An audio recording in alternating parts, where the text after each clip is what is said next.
बिस्मिल्लाहिर्रहमानिर्रहीम। ये आप लोगों का नेक्स्ट टॉपिक है रोलिंग फ्रिक्शन और स्लाइडिंग फ्रिक्शन। इसको जरा देखिएगा, मैं पढ़ता हूँ, इसको पढ़ इसीलिए रहा हूँ कि इसके अंदर एक एक्सरसाइज के क्वेश्चन का आंसर भी है, वो आप लोगों को नजर आ जाए। और वो आंसर क्या है, पहले तो ये हम बात कर लेते हैं थोड़ी सी कि रोलिंग फ्रिक्शन क्या होती है और स्लाइडिंग फ्रिक्शन क्या होती है। अब आप लोगों ने देखा कि जब दो ऑब्जेक्ट्स एक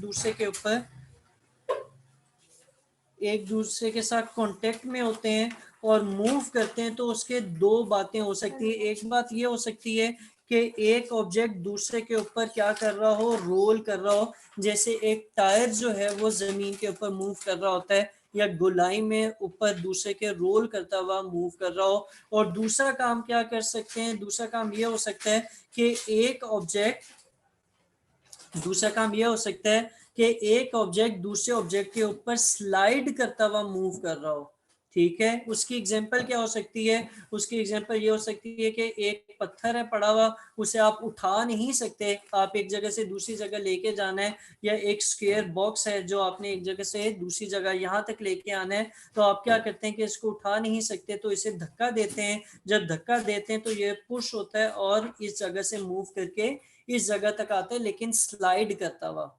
ठीक है, या एक और एग्जांपल हो सकती है कि जब आप गाड़ी, बाइक, साइकिल या कोई भी चीज, व्हीकल तेजी से चला रहे हैं और उसके ऊपर हल्की हल्की ब्रेक लगाते हैं, तो टायर आहिस्ता आहिस्ता रुक जाता है और टायर जमीन के ऊपर रोल करता हुआ मूव कर रहा होता है। ठीक है, लेकिन जब आप स्पीड में आए और अचानक तेजी से ब्रेक लगाएं, जिसे हम साइकिल में तो बहुत ज्यादा ये काम करते थे, स्किट मारना कहते हैं, अगर आप स्किट मारेंगे तो क्या होगा कि ब्रेक टायर को फौरन पकड़ लेगी और टायर थोड़ा आगे मूव करेगा, लेकिन वो रोल नहीं करेगा, बल्कि क्या करेगा, स्लाइड करके एक जगह से दूसरी जगह जो उसने थोड़ा सा फासला तय करना है वो ऐसे करेगा। तो स्लाइडिंग में एक बॉडी दूसरी सरफेस के ऊपर हॉरिजॉन्टली या उसके साथ मूव करती है, लेकिन रोलिंग में क्या होती है, रोलिंग मूवमेंट में क्या होती है, एक बॉडी दूसरे के ऊपर रोल कर रही होती है, गोल रोटेट करती हुई घूम रही होती है, चल रही होती है। ठीक है,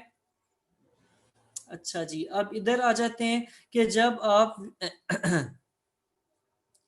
पहली बात तो ये कि जब व्हील को कहा जाता है इम्पोर्टेंट है बड़ा, इसकी वजह से मशीनें बनी, टायर बने, ये बना वो बना, ये एक बहुत बड़ी इजाद है, अल्लाह ताला ने बहुत बड़ी अकल इंसान को दी, तो ये उसने सोचा इसके बारे में। और दूसरी बात ये है कि जब भी व्हील किसी सरफेस के ऊपर मूव करता है तो वो रोल कर रहा होता है, वो स्लाइडिंग नहीं कर रहा होता, वो घिस नहीं रहा होता, बल्कि वो गोल गोल घूम रहा होता है, जिसकी वजह से वो दूसरी सरफेस के ऊपर क्या करता है, रोल करता है। अब आगे या मूव करता है, जब एक्सल ऑफ व्हील को आप पुश करते हैं तो उससे क्या होता है, फोर्स ऑफ फ्रिक्शन व्हील और ग्राउंड के दरमियान में किस जगह पर होगी, जहां पर वो कांटेक्ट में है, जो मैंने रेड जगह हाईलाइट की है, इस जगह पर जो है वो क्या होती है, फोर्स ऑफ फ्रिक्शन होती है। और ये बेसिकली एक रिएक्शन फोर्स देती है, और इस रिएक्शन फोर्स की वजह से जो कि कांटेक्ट पॉइंट ऑफ व्हील में है, वो अप्लाइड फोर्स की ऑपोजिट डायरेक्शन में होती है, जिसकी वजह से व्हील क्या करता है, रोटेट करता है। ठीक है, और आगे की तरफ मूव भी करता है। ये व्हील जो है वो रोल जब कर रहा होता है तो वो नीचे जो वेल्ड्स हैं उनको तोड़ता नहीं है, बल्कि वो उसके ऊपर सिर्फ स्टेप रख के आगे मूव करता है, उन कोल्ड वेल्ड्स को रप्चर नहीं करता। और ये रीजन है कि रोलिंग फ्रिक्शन हमेशा स्लाइडिंग फ्रिक्शन से क्या होती है, कम होती है, उसमें कम रेजिस्टेंस होती है, और रोलिंग फ्रिक्शन जो है वो स्लाइडिंग फ्रिक्शन से लेस होती है। इसी कॉन्सेप्ट पे या इसी इफेक्ट की वजह से जो बॉल बेरिंग या रोलर बेरिंग्स हैं उनको यूज किया जाता है, किस लिए, फ्रिक्शन को रिड्यूस करने के लिए। ठीक है, ठीक है। अच्छा जी, अब आगे चलते हैं और यहाँ पर व्हील के बारे में बात ही हो रही है, उसी को देख लेते हैं। वो क्या कह रहे हैं, वो ये कह रहे हैं व्हील जो है वो, अगर आप उसको पुश करते हैं तो वो रोल नहीं करता। उसकी रीजन क्या है कि उसके दरमियान और ग्राउंड के दरमियान कोई वो नहीं होती, फ्रिक्शन नहीं होती। और फ्रिक्शन जो है, अगर फ्रिक्शन नहीं होती, आप उसे पुश करते रहें, उसे रोल करते रहें, तो वो आगे नहीं जाएगी गाड़ी, बल्कि वो एक ही जगह पे जो है वो घूमता रहेगा। जैसे अक्सर आप हिली एरियाज में जाते हैं, आप पीर सोवा और किसी जंगल की साइड पे निकल जाएं, या ऐसी जगह पर जहां पर प्रॉपर सड़क नहीं बनी हुई, तो क्या होता है, अगर आपका टायर किसी कीचड़ में फंस जाए और वो खड्डा मजीद हो जाए, पहले ही खड्डा था लेकिन जब गाड़ी फंसी तो वो थोड़ा और दब गया, उससे क्या होता है कि आप जितना मर्जी गाड़ी को रेस दे लें, व्हील वहीं पर गोल गोल घूमता रहता है। कीचड़ जो है उसके कोल्ड वेल्ड्स नहीं होते, वो स्लिपरी होता है, तो वो वहीं घूमता रहता है और गाड़ी आगे मूव नहीं करती।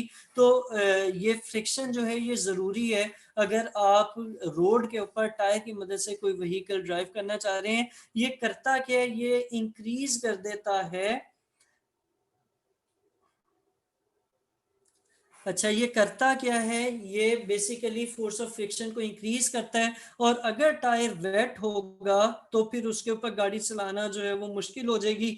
रीजन क्या है कि जब टायर वेट हुआ उसके दरमियान क्या होगी, लुब्रिकेशन हो गई, तो फिर उसकी फोर्स ऑफ फ्रिक्शन रिड्यूस हो जाती है। इसी तरह जो टायर के ऊपर ये क्या कहते हैं, इसको गुडियां बनी हुई होती हैं, या इसके ऊपर ये जो ग्रिप बनी हुई होती है, इसी तरह अगर आप लोग फैशन, आपके जो जूते होते हैं ना, दो तीन किस्म के होते हैं। एक तो ये कैजुअल है, जो हम लोगों ने चप्पल पहनी होती है या आर्म सॉफ्टी पहनी होती है। एक होते हैं जो बड़े वो होते हैं, क्या कहना चाहिए उसको, कि बड़े फॉर्मल किस्म के शूज होते हैं ब्लैक कलर के।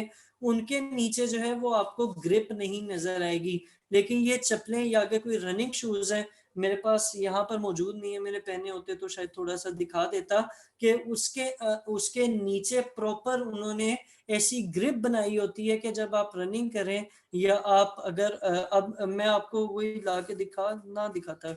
अब मेरे पास ना दो किस्म के शूज हैं। मैं रनिंग करता था किसी जमाने में, 4-6 महीने पहले तक, कोरोना से पहले तक बहुत करता था। तो उसमें क्या था कि जो रोड रनिंग शूज होते हैं वो नीचे से ना उसकी वो स्मूथ होते हैं, वो ज्यादा उनकी ग्रिप नहीं बनी होती, वो बड़ी प्लेन सी चीज होती है। लेकिन जो आपके ट्रैक वाले हैं, जो पहाड़ों पे जाने वाले शूज हैं, उसके नीचे बड़ी जबरदस्त ग्रिप बनी हुई होती है, ट्रैक्शन होती है।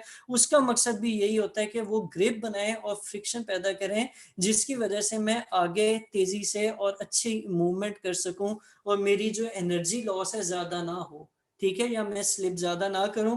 इसी तरह ये जो टायर के ऊपर थ्रेड्स होते हैं, जिसको गुड्डी कहा जाता है, ये क्यों होती है, ये इसलिए होती है कि अगर रास्ते में कहीं बारिश हो जाए या कुछ हो जाए, फिर भी जो है वो सड़क के ऊपर ग्रिप करें और ट्रैक्शन करते हुए मूव करें। और फिर आगे चलें तो इसी की उन्होंने एक और एग्जांपल दी हुई है, कि अगर एक साइक्लिस्ट है, जो कि बात पहले भी हुई, कि साइक्लिस्ट है, उसका व्हील चल रहा होता है, अगर साइक्लिस्ट एकदम ब्रेक मारता है तो उसका टायर फौरन जैम हो जाता है। और फोर्स, क्योंकि इनर्शिया की वजह से टायर कोशिश करता है आगे जाए, तो उस कोशिश में वो ब्रेक से तो जान नहीं छुड़ा सकता, लेकिन वो नीचे सड़क के ऊपर या सरफेस के ऊपर स्लाइड करता है, स्किड करता है। लेकिन नॉर्मल रूटीन में जो वो चल रहा होता है, वो कैसे चल रहा होता है कि वो रोलिंग करता हुआ चल रहा होता है। इसी तरह आगे आ जाएं, और यहाँ पर जो है,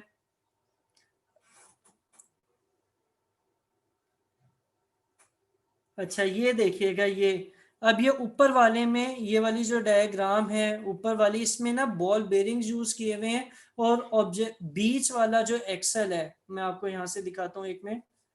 ये वाला जो एक्सेल है, इसके इर्द गिर्द ये बाहर वाला जो व्हील है, ये ग्रे कलर का, ये बड़ा स्मूथली मूव कर रहा है, ठीक है। लेकिन अगर हम इसके बीच में से बॉल बेरिंग्स निकाल दें, तो क्या होता है, बॉल बेरिंग निकालने से ये होता है कि ये देखें, इस वाली डायग्राम में ये बीच में क्या है, बीच में एक्सेल ही है जो कि टायर को घुमाएगा। और बाहर जो है वो क्या है, बाहर जो है वो व्हील है। अब होता ये है कि जब ये बहुत तेजी से मूव करता है तो ये हीट अप हो जाता है, और ये फ्रिक्शन, आपकी एनर्जी लॉस भी होता है और नुकसानदेह भी हो सकता है, टायर मेल्ट कर सकता है, इतना गर्म भी हो जाता है। तो ये कुछ सीजन हैं जहां पर आपको फ्रिक्शन जो है वो फायदा दे रही होती है। अब आगे देखते हैं अगर कोई चीज है, नहीं है। ये ब्रेकिंग और स्किडिंग पता नहीं आपके रेडियो सिलेबस में है या नहीं है, लेकिन ये मैं आपको बता चुका हूँ। आप लोग अगर इसे देखना चाहें तो देख लीजिएगा, ठीक है। ये वही चीज है कि अगर आप एकदम ब्रेक लगाते हैं तो वो स्किड करेगा व्हीकल, लेकिन अगर आप नॉर्मल ब्रेक लगाते हैं तो वो रुक जाता है आराम आराम से और स्केट नहीं करता।